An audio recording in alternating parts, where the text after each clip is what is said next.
To this Infrastructure Domain Session 2, part of the buildingSMART International Standards Summit in Valencia 2024. Thanks for joining us today. My name is John Proctor and I am your moderator. Details of today's session are on the screen. We will be hearing from the Infrastructure Domain Steering Committee on the roadmap working groups. This is the detailed session that Jim Plume will be leading for us and talking about the AOH working group.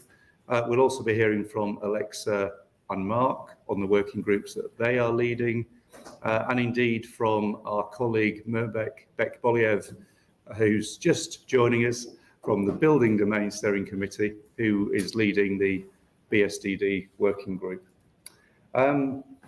Session scheduled to last for 90 minutes, including time for questions at the end. Session is being recorded and will be made available in the replay section of the events as soon as possible. Before I hand over to Jim, I'd like to remind you this is a hybrid event. For online attendees, your microphones will remain muted for the duration of the session. If you wish to make a comment or ask a question, please use the chat box in the control panel. Please do tell us if the sound deteriorates.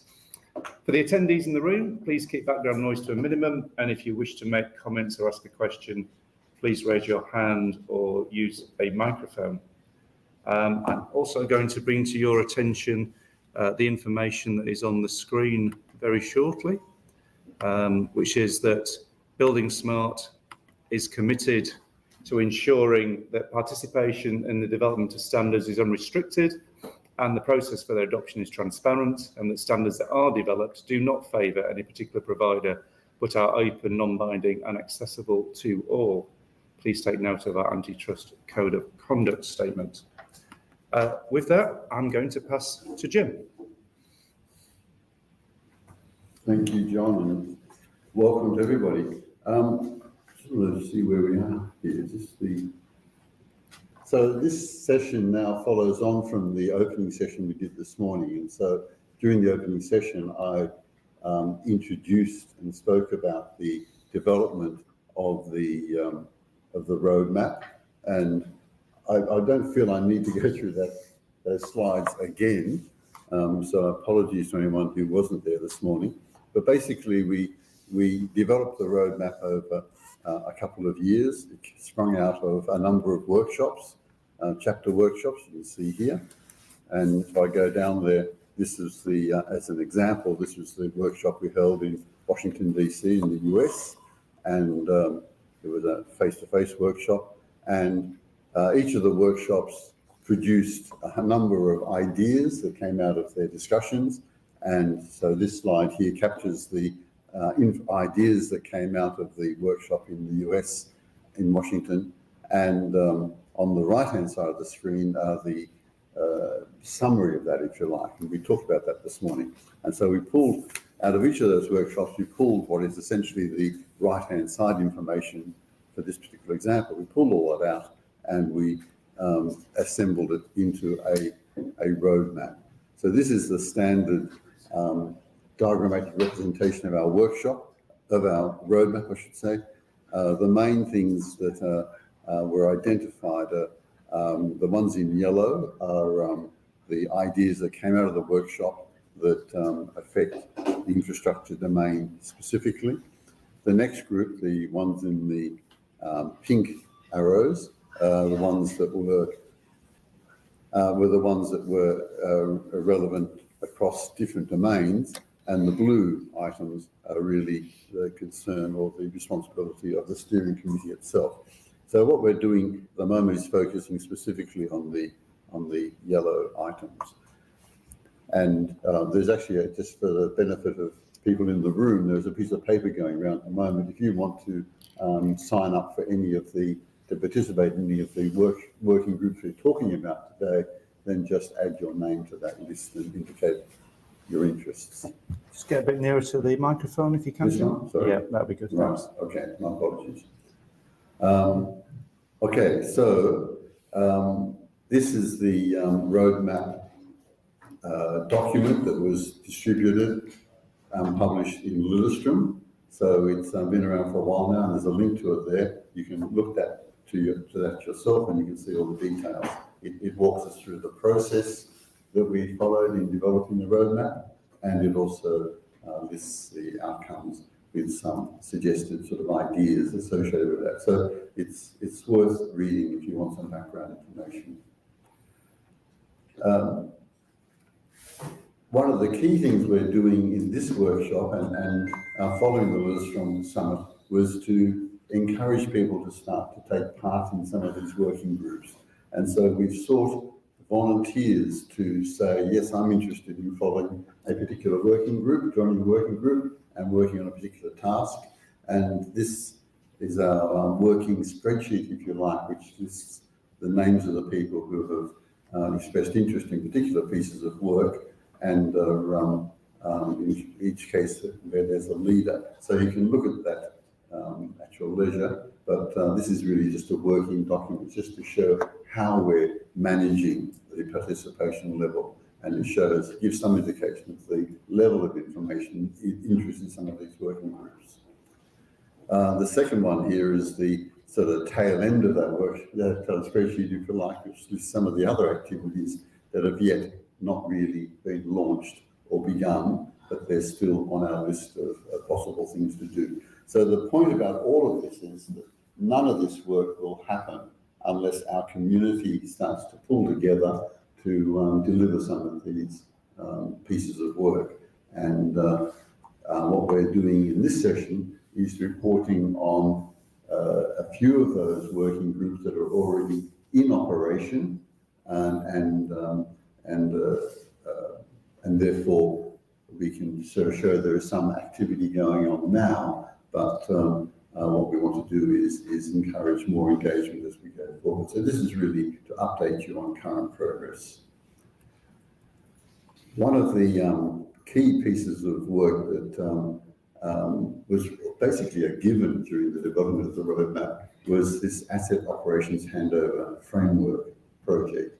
It was a project which has been developed by Jeffrey Yolette and the building domain, I apologize, and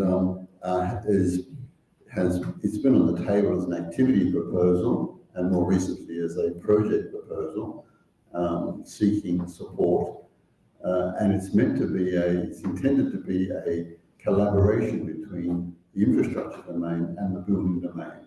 And I proposed to the steering committee some time ago now, middle of last year, that we needed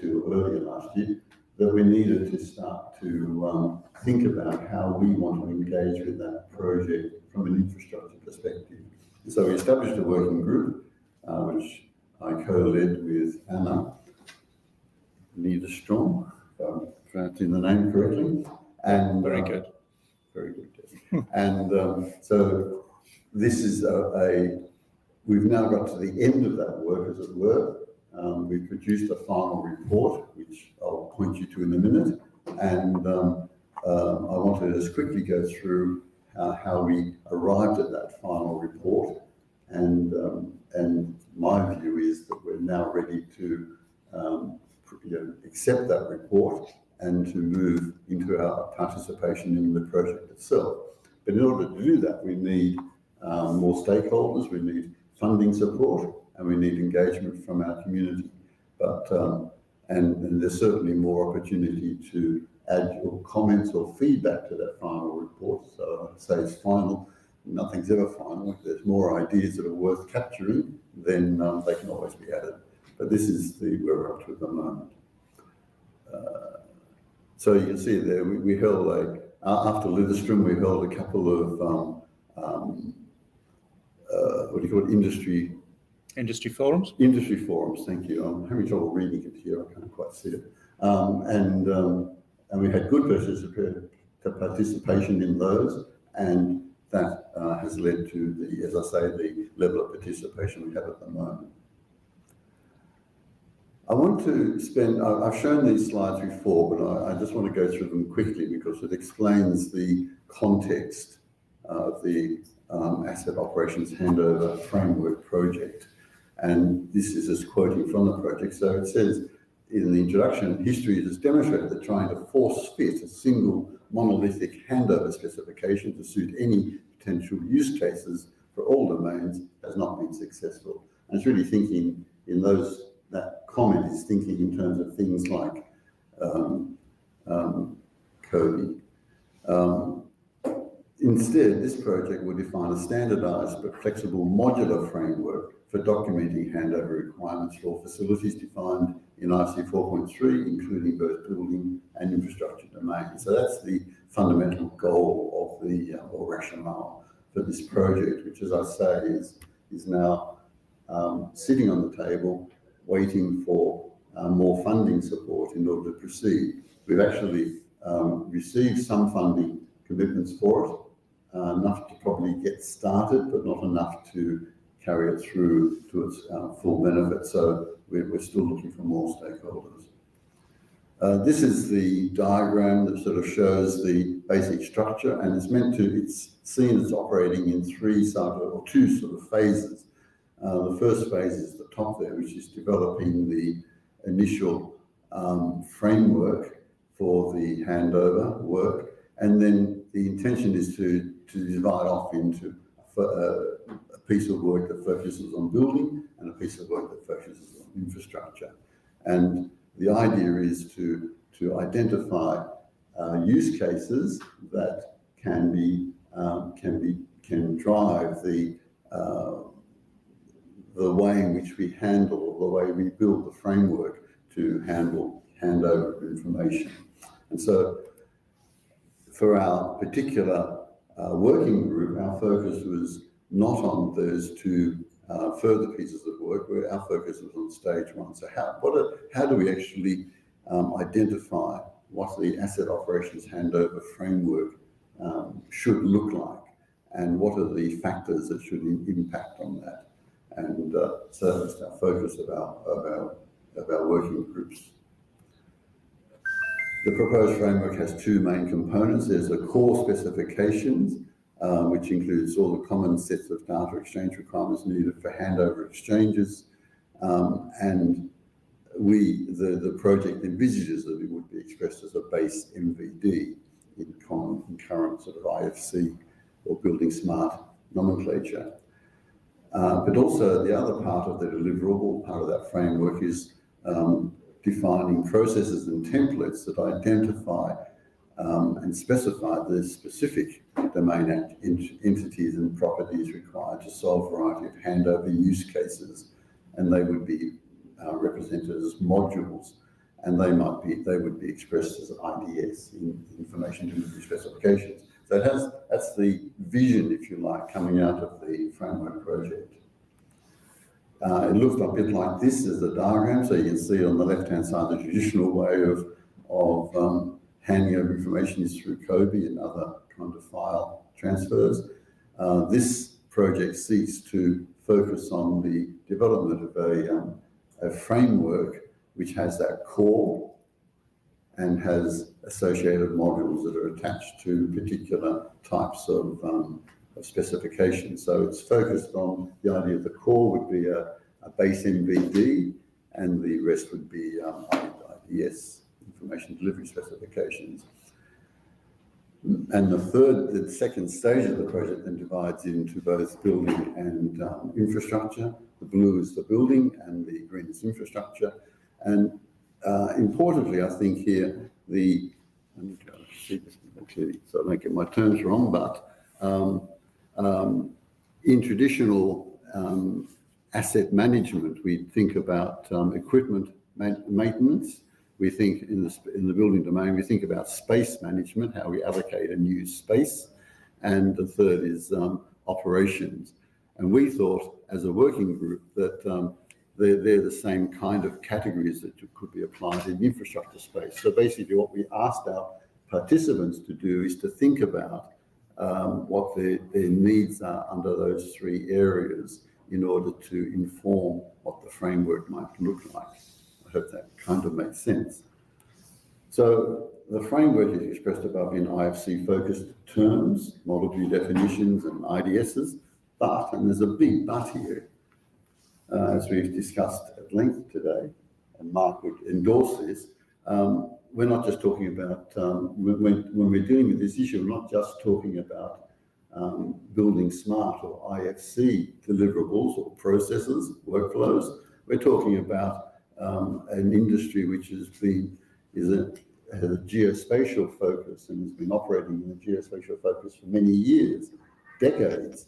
And so what we're looking for here is information, ideas that explore beyond simply what IFC might deliver, but also what other sorts of information needs to be brought into the process, merged, if you like, with whatever we might deliver through an IFC model or process, and support asset management and operations. So that's the broad picture as I see it. So what's the full scope of the framework in terms of data sources and formats? Why is it needed? So we need to establish a business case, or we needed to, and what are the critical use cases that will inform the scope of that call? So I hope that's clear. That's what the working group was aimed at doing, and to look at that perspective, not just from a building smart perspective, but from a industry infrastructure operations perspective. And there are no kind of limits to what ideas might come through. So we set up a Miro board, a couple of Miro boards in fact, and we first of all asked the group to explore the business case. I'm not going to waste time on this because the detail isn't important, but we got people to put up ideas around the business case. We got people to put up, that's actually a wrong heading. There shouldn't be business case, that should be exploring the use cases. But so we had use cases under the topic of maintenance, under the topic of operations and space management. So we got participants to put in their ideas in the form of notes on the Miro board, and we then got them to vote on that. So this was the voting process. You can see the three frames there. One is maintenance, one is operations, one is space management. And we then compiled the voting. And notice that not everyone voted. That was partly because not everyone who signed up for the workshop necessarily attended, but the Miro board, the beauty of a Miro board, of course, is you can go in later. And so the Miro board remained active for a couple of weeks while people were encouraged to continue to put input into that. And then we finally pulled all that information out. And over the last, since just before Christmas, we've compiled all of that into the report that's now available. So this is the report. It's now available on Box. That link will take you to it. It's a PDF report. And I did want to spend a few minutes just walking you through the contents page. I don't know whether, can you guys see that from here? Sorry, what? The contents page on the right-hand side of that slide. Can you read that? I can't read it from here, so. But you can see the way, if you go through that contents page, you can see the way in which the report has been framed, has been structured. There is an executive summary at the front, which just really explains in very broad terms what I've just said. There's a business case, which is that came out of this work, a definition of that. And then all of the ideas that came out of the people put on the table, all the information, thoughts, visions that the participants contributed are all recorded there under those broad headings. So there were, I'm trying to read this. Yes, that's right. We dealt with data exchange issues. We dealt with data organization issues. So how is data organized? And we talked about how data is managed. There, much easier. Thank you. Nice man. And under each of those broad headings, you can see that we've again broken it down, the input down into those three themes of maintenance, operations, and space management. And so we've tried to structure all of the feedback we got. And I have to say, we haven't done that in any sort of critical way. We didn't, there are viewpoints in there which I personally wouldn't agree with. but we didn't exclude, I didn't exclude those. They weren't excluded. Anything in there were the ideas that came out. And the purpose of this document is not to be directive or definitive, but to rather capture the wisdom and the experience and the ideas that came from our community as widely as we are able to go as input into the development of this project.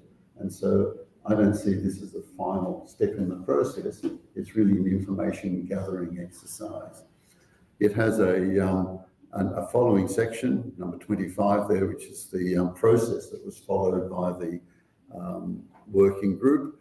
And then there is a very brief conclusion, which doesn't really say very much. You have to have a conclusion.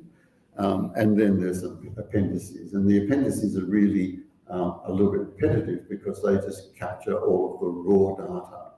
So the document is quite lengthy because the appendices are everything, every word that was uttered was captured or written was captured in the appendix. And then that's been compiled and is organized in the front section of the document.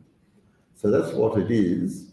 And what I want to come out of this, I see this working group now as being pretty much completed. We've got a report. It needs to be finalised a little bit further, but it's basically complete. Certainly the text is complete, except that I encourage you to download it. I encourage you to read it. I encourage particularly that major section at the front there where the ideas are. And if you see there are things there that, not that you disagree with, I don't care whether you agree or disagree. What I care about is whether things have been overlooked. Other ideas that you want to put into the mix and put on the record, they can be added because it's just a resource for the ongoing work as we think about how the dickens do we handle this this critical moment in the delivery of any infrastructure project where we hand over from the design and construct process into the operations and management, and how do we what are the benefits, if any, of the BIM model that which increasingly will come out of the development of infrastructure works? How can we utilise that to best advantage during the operations and maintenance process? So it's really helping the industry to think about the implications of BIM for that critical phase in the life of a piece of infrastructure. And as you know better than me, infrastructure works last for many, many decades, and they need to be maintained at that. So it's the most critical time in the life of a piece of infrastructure, and we need to be really clear about how we can support the industry in managing that. So that's my report on the work of that particular project, and my contact details are there. Anyone who wants to put in ideas or recommendations or suggestions, it's not too late. They can all go into the mix, but this is really the completion of that piece of work. I'm really happy to take any questions. Thanks, Jim. I'm going to bring Alexa into the session, who's joining us online. But as Jim said, while I do that, are there any questions or any comments or thoughts that anyone wishes to raise on the Asset Operations Handover Infrastructure Working Group? Looks like a very comprehensive report, Jim. I didn't get, when did that working group get started with its effort? You seem to be quite a bit ahead of the other working groups. It's explained in the document, of course. So read the document. Read the document. Yeah, at the beginning of 2023, there were, even before that, when the operations handover activity proposal was on the table, we had many discussions in the steering committee, as my colleagues will testify to. And to be honest, I got to a point around about May where I thought, well, can't we keep on talking about this? We need to do something concrete to actually pull all our thinking together and to rationalise it. So it was really at a meeting in May, I think, at the May Steering Committee, if I remember correctly. And we established a working group. We drew participants from mainly from the US, from Australia, because that's where I'm based, and Europe. We invited anyone that was willing to participate. And as we continued the work, we got more and more participants involved because we spread the net as wide as we possibly could. But there are a lot of people who weren't aware of it and didn't contribute. But it ran for about 8 months, I guess. Yeah. And it's not meant to be definitive, right? It's just a way of pulling together some ideas so that we don't go blind into the next phase of this work. And also the business case, it's really important now that if we're going to, as an infrastructure community, if we see the importance of this work and we want to see it happen, then we need to persuade our stakeholders to put the money on the table to help us actually make it work. There is money coming from the building side now, and there's a little bit of money coming from the infrastructure side, but there is a need for more funds to make it really fly. And so I'm hopeful that by later this year, I keep on saying the middle of the year, but maybe that's too soon, but that we can get this project moving forward. But we need the support of our community, and we need support of stakeholders who are willing to help fund the work. Any other questions or comments? So this working group kind of jumped the gun a little bit because there was a need, but it's still a part of our work, our roadmap. Just as we heard this morning from the Ports and Harbours project, that's also part of our work program, and the ongoing tunnel work is also a part of the work program. Okay, I think I've probably rattled on enough unless there's any other specific comments. So, okay, that's great. Thanks, Jim. Alexi, I'm sure you can hear us. We can see you certainly online. Okay. Can you hear me okay? Yeah, we can hear you. You go ahead, Alexa. Okay, I'll get started then. All right, so thank you for inviting me to provide an update on the working group, number 1, IFC 4 Infrastructure Guide.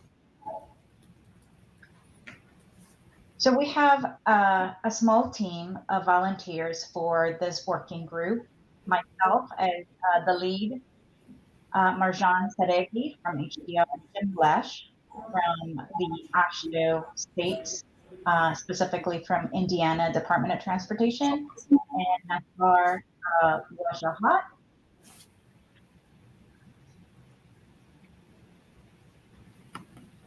Our task is to create a project proposal to fund the development of a user guide for IFC for debt-free, specifically to include how to use and implement properly for all of the infrastructure items, bridge, road, railway, and soon tunnel.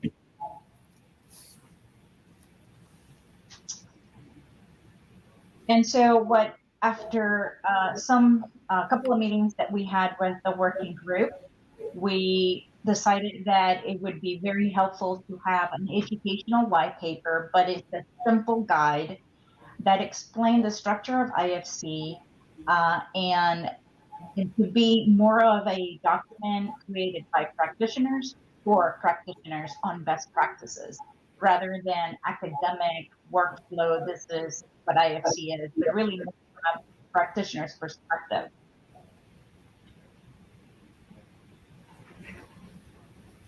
So we got together and started to review the original proposal from the roadmap to identify the industry and prioritize that content for a specific audience.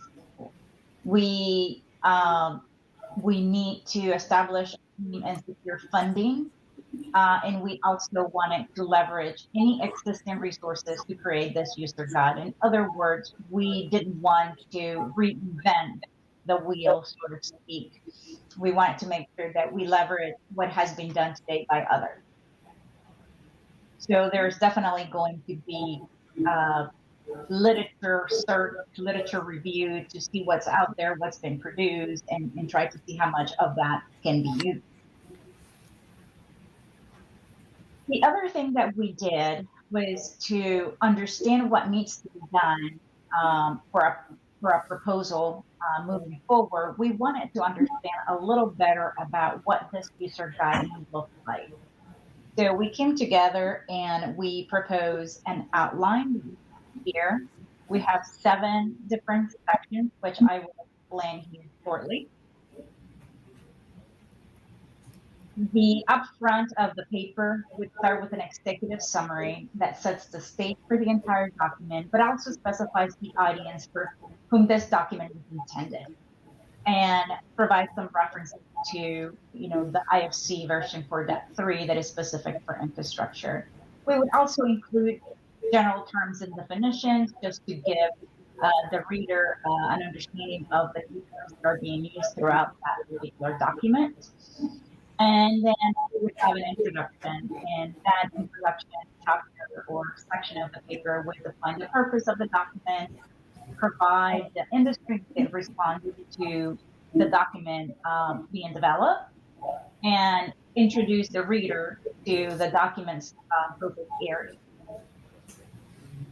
Once the stage is set for the paper, then we can dive a little deeper into the of the paper with a section on the review of the IFC system. And what we are proposing for this section is to explain the hierarchical structure of IFC 4.3 with the intent of simplifying the implementation and adoption by. We would also need to describe the entities and the relationships included in the IFC 4.3 as it's relevant to infrastructure. We feel that there's a lot of misunderstanding on how that works, and it would be very helpful for the reader to understand those general concepts. And then we would also talk about other general concepts for properly mapping model objects to the IFC schema.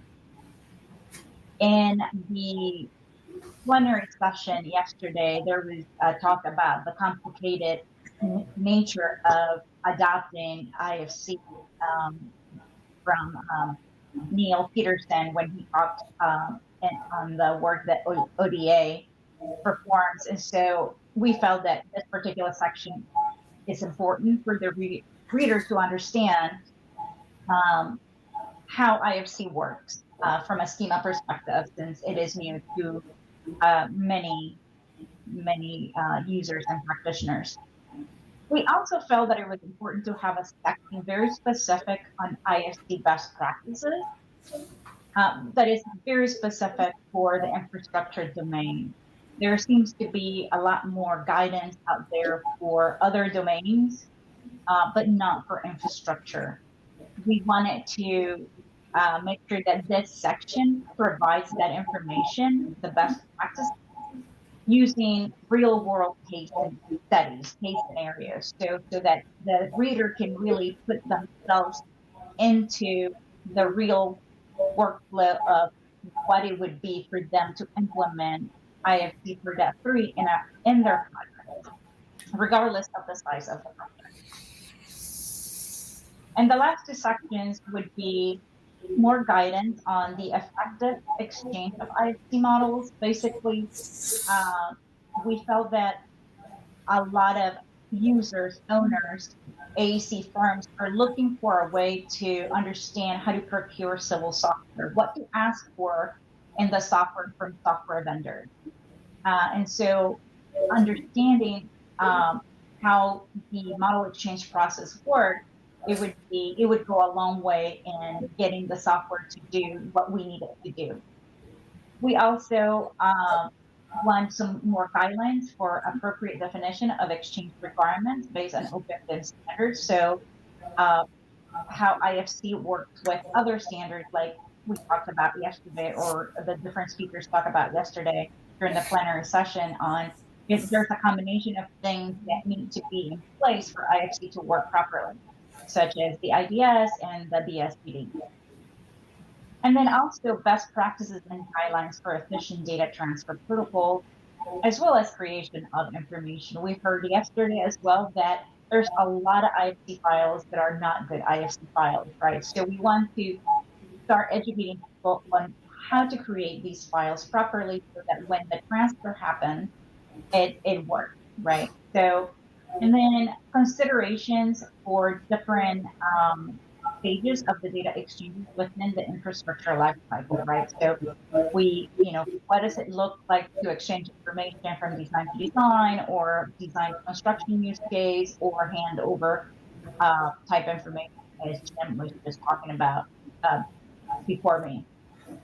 And then we would finish the paper with a conclusion, just a recap of all the key points offered in this document, along with any recommendations for other supporting resources. And it's just about educating the users out there where to go find more information.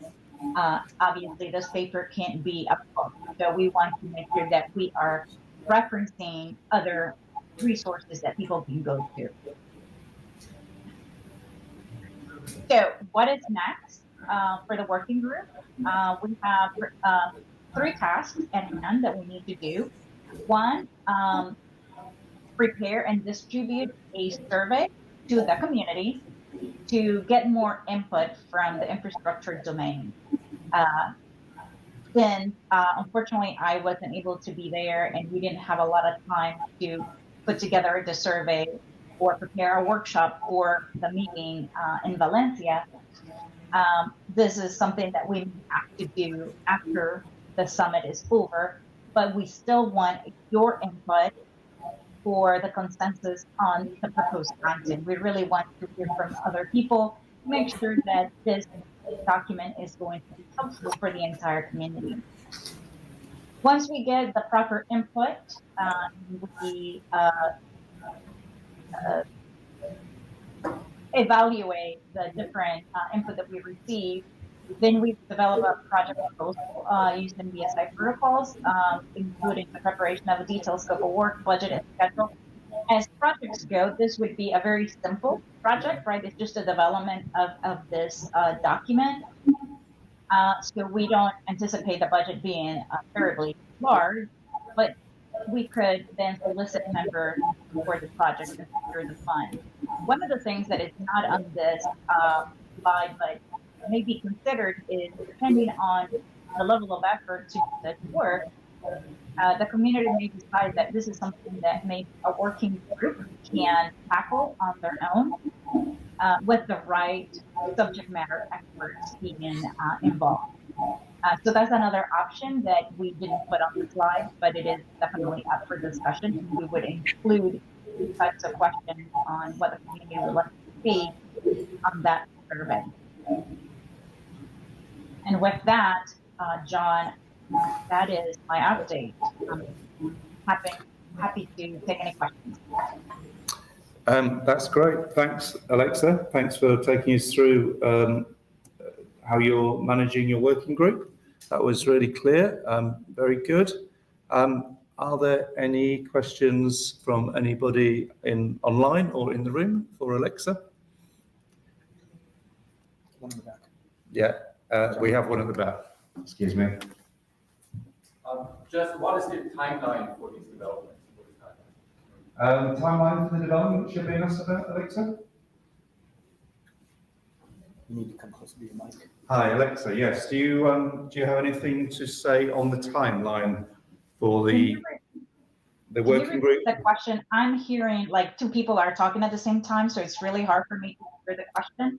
Yeah. Can you hear me now? Is that better? Yes. Yeah. Okay. Yeah. The question was, do you know what the timeline is for your working group in terms of the work that you've described? Yeah, the timeline, ideally, we would like to be finished with the white paper if possible by the next summit, but that is going to depend on the approach we go through to do the work. So if we were to do a project and hire a group to develop the paper, that may take a little longer than if we tackle it on our own. But the idea is that it would be a 6-month type effort. Okay, that's great. Thanks, Alexa. Any further questions or comments for Alexa? No? Okay, I'm going to take you out the stream, but thank you very much for joining us today from the US. Alexa, we'll see you again soon, no doubt. And we're going to pass to Marc. I'll come closer to the microphone there as well. Share my screen, I guess. Okay. All right, hopefully we don't have multiple audio streams going here. I'm Marc Goldman. I'm with Esri, is my day job. And you might say in between my day job, it's participating with buildingSMART and various other organizations, including Digital Twin Consortium, the U.S. National Institute of Building Sciences. I'm probably forgetting one or two other organizations, but I'm leading the IFC and infrastructure working group, and geospatial working group within the infrastructure domain, which touches on, like I say, my day job at Esri, which is a geospatial GIS company, and my experience over many years has been at the intersection of construction and technology with an emphasis in BIM and CAD and other technologies. We, like Alexa, started this working group just the last, about 2 months ago. It was actually January 26th was our first meeting of this group, and you can see the names on screen here and the countries they represent and the expertise that they're bringing to this working group is, I'd say, a US and European pretty strong mix. Yuri from Czech Republic works for a transportation engineering company. Franzi Davis in the US, similar type of work, engineering and data consultant focusing on transportation. Chess Meyer, a US consultant who had worked at WSP before, currently doing a fair bit of work with US Departments of Transportation around digital twins. Jim Lesh, who comes from, I believe it's the Indiana Department of Transportation, focusing on bridges. Michel Reeves, who many of you may know, quite active with buildingSMART from France, with an expertise in tunnels. Steve Eglinton from the UK, whose GIS and AEC expertise is quite unique. He trains professionals and on both sides of both the geospatial and AEC sectors. Matthew White and Philip Welch just joined the group, have not participated in the meetings. They're with a company called One Spatial, which are experts in data transformation between various systems, typically geospatial and CAD and BIM. And then Milka from Finland comes with the geospatial expertise. So it's a very broad range, if you will, across the AEC, BIM, Open BIM, and geospatial expertise. We've had 3 meetings, so we're still just getting our feet under us. But there's a strong initiative already in place, as you hopefully do know, that within buildingSMART, through its liaison and relationship with the Open Geospatial Consortium, there already is an effort to bridge the gap between geospatial and Open BIM. So although, like the other working groups, we do have a charter, we do have an explicit purpose described to define and clarify these 2 domains that historically have been separated, but there's strong value in bringing them together. Although there is in this document, the discussion of perhaps preparing a project plan, a white paper, some type of specific deliverable around just GIS and BIM. We've taken a little bit different approach, given the fact that there is already this initiative with the OGC and buildingSMART. Rather than prepare another document, another digital artifact that may not serve the broader purpose, the first meeting of our team was quite clear. We wanted to influence existing efforts before working on anything new. We didn't want to produce another white paper or simply develop a series of use cases or try to come up with some new standard that might conflict with other efforts that were already in place. We certainly want to communicate the capabilities of IFC and OpenBIM with respect to GIS. But as I mentioned, this effort that already is in place with OGC that I'll get into in some more detail, we want to be a catalyst. We want to be the wind in the sails of that effort. We want to help accelerate that effort, which already is made up of an esteemed group of buildingSMART and OGC leaders, but it perhaps is lacking in a team to develop the use cases and verify the use cases and validate them. So that's essentially where we're at right now. Our intention is to create an inventory of case studies, of user stories, of use cases that can help the OGC buildingSMART effort be more successful. That group already has a roadmap. I alluded to this earlier in the morning. This is a screenshot of the roadmap which buildingSMART and OGC have collaborated to create. And you can see it's a multi-year effort, and we're still probably somewhere in the 4 to 6 month time frame of this effort, whereby developing detailed use cases is the task, soliciting use cases and user stories from the infrastructure and asset lifecycle phases, starting to establish requirements that can then feed the other processes. Now this initiative, this OGC BSI effort is well underway, is completely supported by buildingSMART and OGC. There is a strong group, as I mentioned, who are working on the effort. There is a paper that is labeled as draft, but I believe it actually is beyond draft, that has been authored primarily by Jag Malala, who's quite active Here you go, Mark. in buildingSMART, as well as a colleague of Jag's, Abhishek Bhargava, both from WSP. And you can see on the list here these names, which include some overlap with my working group, include buildingSMART executives, include OGC leaders, include practitioners, and have developed, as I said, this plan to bring together the domains of BIM and GIS. They have developed an initial set of epic level stories and user stories below them.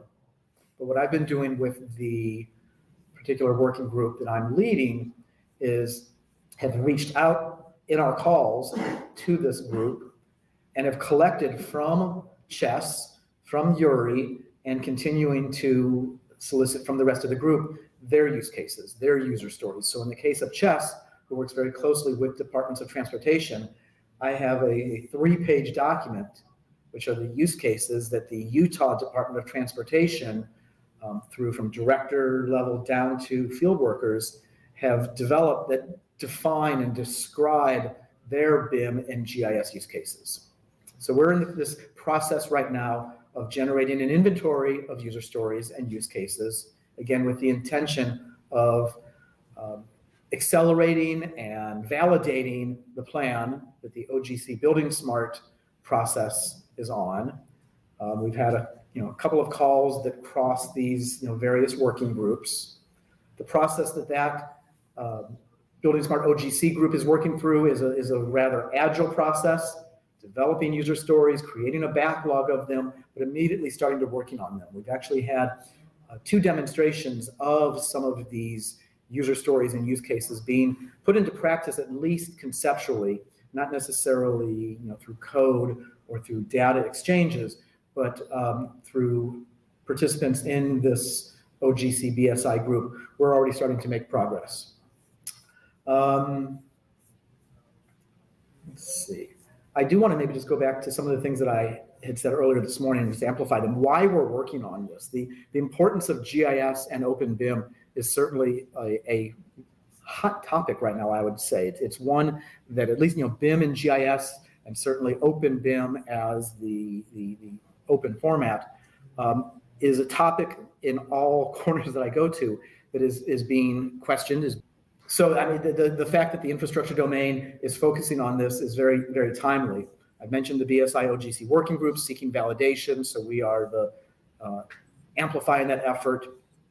We're also recommending to the other domains within buildingSMART to ramp up their GIS focus, their interest in this topic, because it is more than roads, it's more than tunnels, it's more than ports, where GIS and open BIM are important topics. Airports, certainly vertical construction as well, rail are all important. And that was one of the things that was brought out in one of our early calls with the working group, was it was great that we had this strong representation of people from transportation, from bridges, from tunnels, but that we were missing representation from some of the infrastructure and built world domains. On our last call, it's worth pointing out, we started discussing some of the concepts of BIM and GIS in general and the workflows around them.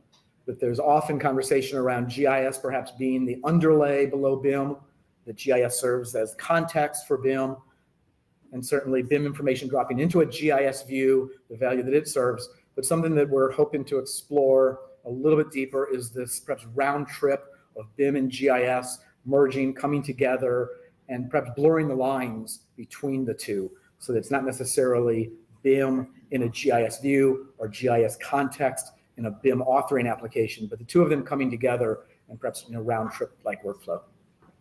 Yes, sir, question. What kind of open standards on the OGC side do we consider? What standards on the OGC side are we considering? And I would say, I wish I could answer that intelligently. I'm sure you can, though. I'm sure I can. I'm sure you can. I'm going to give it a second. So OGC, we've got 3D tiles, which is a transport mechanism for sharing the 3D views of GIS. How will BIM incorporate with that? There is the I3S standard as well that OGC has adopted. How will that perhaps serve as a streaming mechanism for BIM? And what about City GML? City GML as well, yes. Infra GML. I'd say, I'm going to say it's too early for us to say any one standard that we are adopting and considering or embracing. Certainly within this working group, it might be worth connecting with Jag, who is here, who is closer to the OGC relationship. But yeah, we know that there's existing standards at OGC, and there's certainly the standards within buildingSMART. And do we adopt components of them? Do we create bridges between them? How exactly we go about reconciling the fact that two standards organizations have been going down parallel paths without bridges between them? I think there's a lot to consider there. There were bridges, like the IFC alignment project goes down together with OGC. Okay. There has to be bridges. The Infra GML has the same alignment model as ours. I would love to talk with you more, because it sounds like you're well informed on this, perhaps more than I am. So yeah, I mean, just to, like I said, our first meeting was about 6 weeks ago. We've had 3 meetings of this group. Our decision to not put together new documents, new standards, new efforts, but instead feed the ones that already are in progress was one of our very first decisions. And at this point, it's a collection of user stories that we're inventorying to feed the other initiative. Okay. Oh, and I would also very specifically wanted to point out that tomorrow at 9 a.m. till 10:30, myself and Jag and Eric Poirier from buildingSMART Canada will be leading the session discussing these GIS and BIM workflows, use cases. I certainly would recommend anyone who's in here interested in that topic to join that tomorrow morning. Thank you. I just want to jump in here, if I may, if I can be heard. There's several points here. First of all, one of the outstanding characteristics of what you've done is that you ignore the information that came out of the working paper, which is always the intention. One of the things we did when we were working up the roadmap document was we had people brainstorming some ideas that might kickstart some of these activities, but we made it very clear that that wasn't to be seen as a definitive agenda for you, and so you ditched our agenda and made your own agenda, which is exactly what we want to do. I want to pick up on the point we just made, that there's a long history of collaboration between OGC and buildingSMART in the development of the IFC 4.3 work. Alignment was the first one. Geotechnics is another one for GML, and GeoSci-ML are both have been working with us, as in buildingSMART, to align our, shouldn't use that word, should I, to make sure that we're on the same page in the development of our concepts. And so that's, there's a long history there.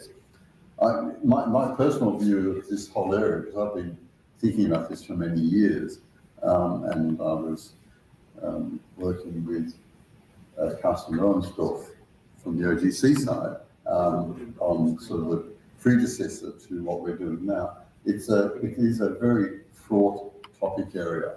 There's a lot of information out there. There's a lot of people exploring this idea, and I think there's a lot of misconceptions around some of the issues.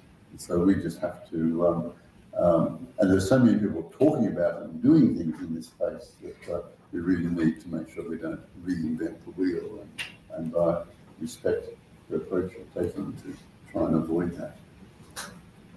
Are there any other comments or questions on this topic?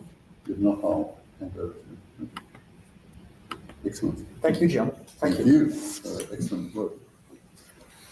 Yeah, that's great. Thanks, Mark. And thanks, Jim. So, Mirbek, do you want to come up and join us? You're going to talk to us about the working group for BSDD in infrastructure. Hello, everybody. I'm Mirbek, Bekboliev. I'm technical project manager for buildingSMART Germany.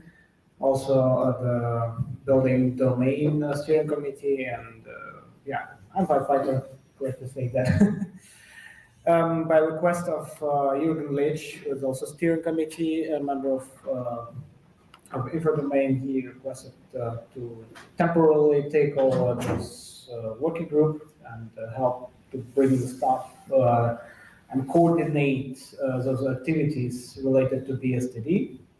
First of all, I would like to bring one background, how we, or at least a shared experience, how we did it in buildingSMART Germany, to show the experience, how we brought started to bring some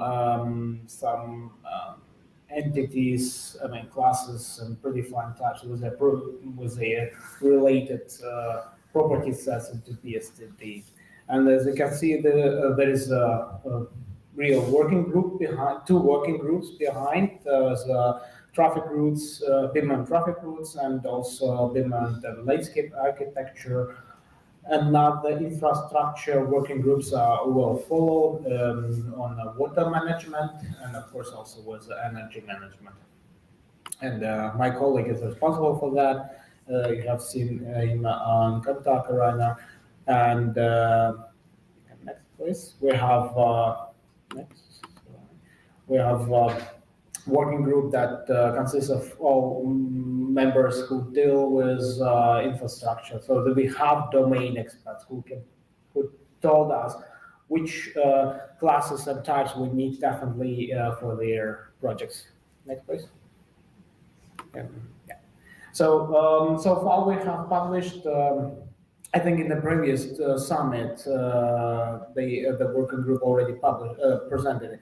I don't want to repeat the stuff, but I would just repeat that it's publicly available. You can simply buy it or acquire it on our publishing house. There's a link there. You can see the difference is with the previous publication that we have additionally a QR code with linking of IFC 4.3. So it means you as soon as you buy the publication, you get the table with all that classes mapped with IFC 4.3. So that's of course an additionally part that will be updated with IDS. So it means not just Excel sheet, but IDS, which is already as a draft exists. I have the working group to create the IDS and map the IFC in IFC 4.3, IFC 4 as 4.4, which is still under development, but still is a thing available. And as you can see, that just the extraction, how it looked like, everything in German. Clear, we need German market, we need German-speaking engineers. That's why they have to understand what we're talking about. They have to understand that we need to have curves, we need to have roots and all that in the native language. So it means we don't focus first on the English part, but the English part is connected through IFC. The IFC first principle. So it means we later in BSTD, we'll show you in the next slides, we have chosen BSTD for that purpose. So simply click. Of course, we use some tools, how we would bring our classes into BSTD. We have to structure them properly. As you can see, there is just an extract of one example. I can see here, Abdeckung, and it's just a covering. And of course, which you can use as a membrane that we said we will use predefined types and simply map it. Why it's important? As soon as we know what we will be using in the IFC schema, it will be easier for us to communicate with others, means others who already also using the same way from other domains. Now it's called dictionaries, sorry, just to mention about it. So, of course, they are coming in different types. I mean, types could be used as types in the, like you know in IFC schema. IFC schema has predefined types. You can define them that way. Or in BSTD, you can use listed values. We did some types with the help of listed values, because then you, if those are not existing in IFC schema, it's easier way to have a class that exists in IFC schema and simply say it's our property set, I mean custom property set in BSTD that we will define specifically. This is a predefined type that we need. That's how we solve the issue. And as you can see, those listed values just as an example. And those examples, of course, you will just at the next slides, you will see them on BSTD. This is a demonstration, just a small extract of a BSTD. We saw it before we will try putting all 290 classes at once into BSTD. It makes sense to try 2 or 3 classes and put them into BSTD and think if everything works smoothly, if we can test them with the help of IFC models, we can export them, we can map them, and if we see that BSTD API works properly, we can see them. And not only with that, but also with help of relations in BSTD. You know that you can give a relation to another dictionary, saying is this class is equal to or has is a synonym or is a part of a child of a parent of whatever the kind of relations in the BSTD exist. You can do it there properly. So, and as you can see, you simply use the Trimble SketchUp, and for mapping, just we took simply a small geometry. I was intended to use a calculator, but it doesn't matter. If you find your dictionaries, you can see all the listed dictionaries, the phrase that's not known as domains. You can find them, you can filter them, you can bring, and you just search your class as a keyword, and you find a proper IFC or your classification, and then you can simply map that geometry with your requirement, with your class, and the advantage of using BSTD in models, I don't have to create properties, custom property sets again, because it takes time. An advantage of linking those domains, dictionaries now, that if I would say here, I would love to present that, we don't have so much time in the real, if we will say it's Botstein, it's our curve in German, and it comes, it will here identify, yeah, it's Botstein, it's a classification in German, coming from classification classical 2.0 of our working group. then it says it has specific properties that will come first. So I don't have to put them, put those property sets. But now, since we already create a relationship to IFC and set as a reference IFC curve, it means it will already assign all that property sets as well. So I don't have to do it twice. I don't have to go. To my class and create a different property sets and map them again twice. So this takes me less time to map all the things. And imagine it's not just mapping with our classification, also from uni-class, omni-class, maybe with AKIM and other dictionaries. So it will save a lot of time and energy. And time is expensive, time is cost you much. And this is why I'm telling them. Because later on, if you use BSTD, you can create your requirements. Those requirements, if you heard ideas, you can map them in BSTD. Two ways, just an example. That's a traffic sign.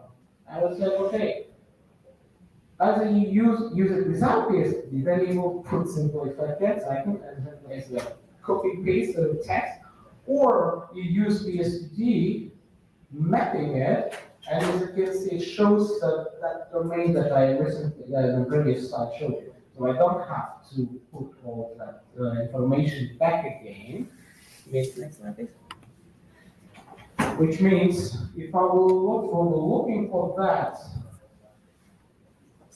class and say, okay, I need that property under the property set, then I can simply choose them and assign back to my ideas, which will later on be used through the BSTD in your model. So I can simply create a smooth workflow, not only to create my requirements with ideas, but later on with the BSTD API in BSTD API, create information. How it looks like in a human readable way, it's just a like I said, class that should have those properties, specific requirements that I requested. As you can see, our properties are coming from that domain, plus IFC automatically coming into the model. And then this looks like a machine readable. That's not interesting for me, and I don't care about it. The machine will be able to read it. That's why it's important for domain. So can you go back to the slides? So that's approach we can repeat here in the way of that we have other chapters, we have our domain project that might be interested in it, because everyone wants to bring or already brought some stuff into BSTD. That stuff should be harmonized, that stuff we should check, and if we use common touching point at IFC 4.3, then it will help us to bring all that different difficult classes together.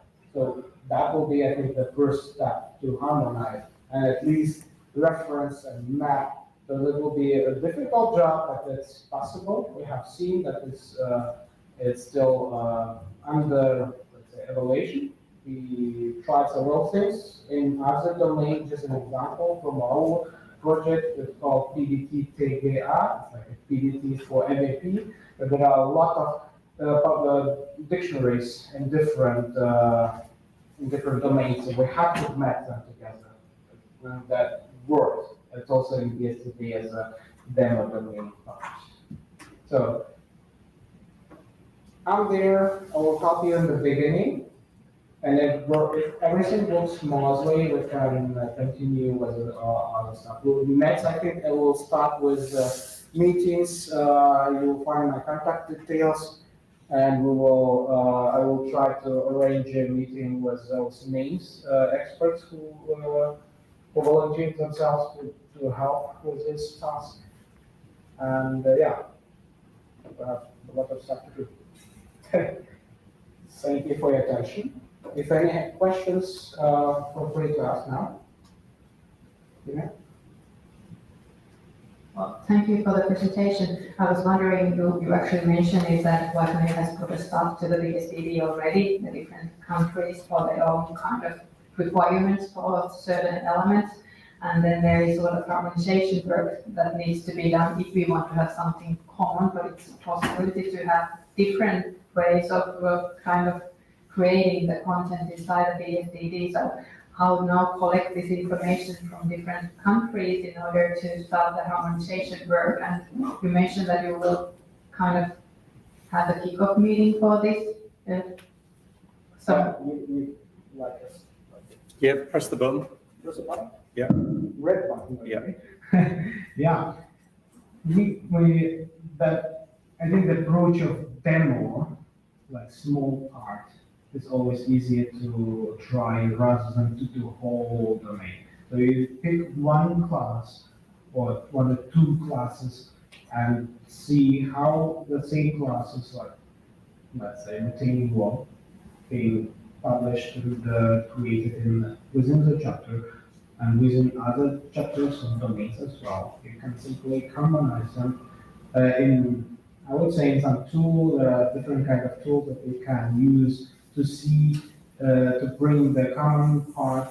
And of course, if you use a common template, which is always easy to create, then you will say, this is your requirement. I think it's, if you use ISO requirements, then it will be not a big deal to harmonize them. In general, in BSDD, before you publish, there is a strict rule how we create them. In that case, we will not have difficulties, in my opinion. Sorry? Is that according to 23386? Sure. Okay, good.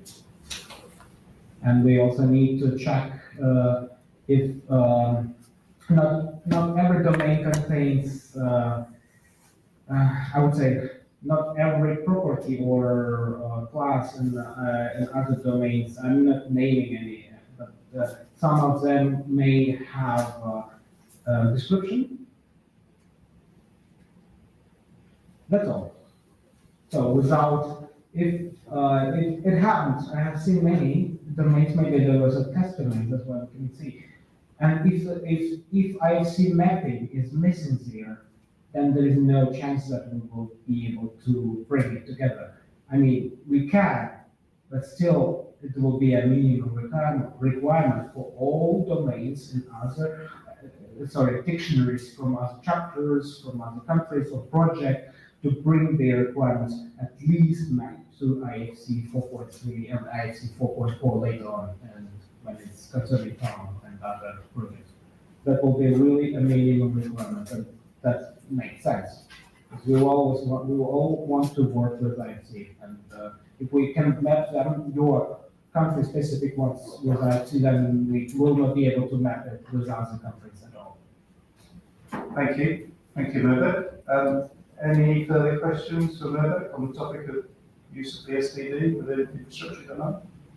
I think it's fair to say the working group is just getting up and running, as opposed to some of the other working groups that already have meetings, or Jim's working group that's already produced a report. But we're really pleased to have you on board to lead that working group for us, Mirbek, so thank you.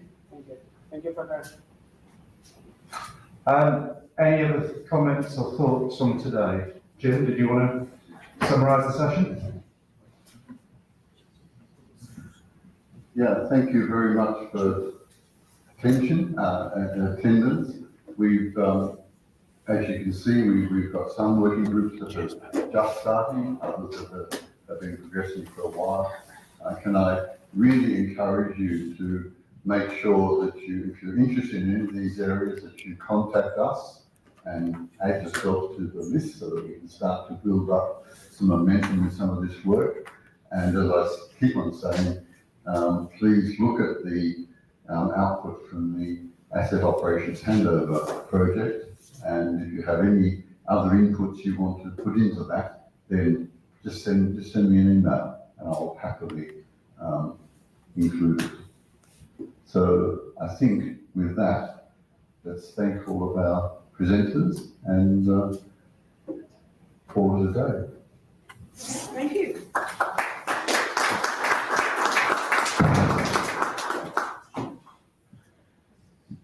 Thanks very much, Jim. We did have a late question from Sergey, but we'll take that offline, Sergey, and come back to you. Thanks very much for raising that point. That brings the sessions in this room for today to an end. Thanks for attending this infrastructure domain session. We have more infrastructure domain sessions, 2 more in fact, tomorrow in this room, and also railway domain. And we will be starting again here and in other rooms in the summit at 9 a.m. tomorrow. So please enjoy the rest of your day. Hopefully you'll see some sunshine and some fresh air, and we'll start again tomorrow. Thank you.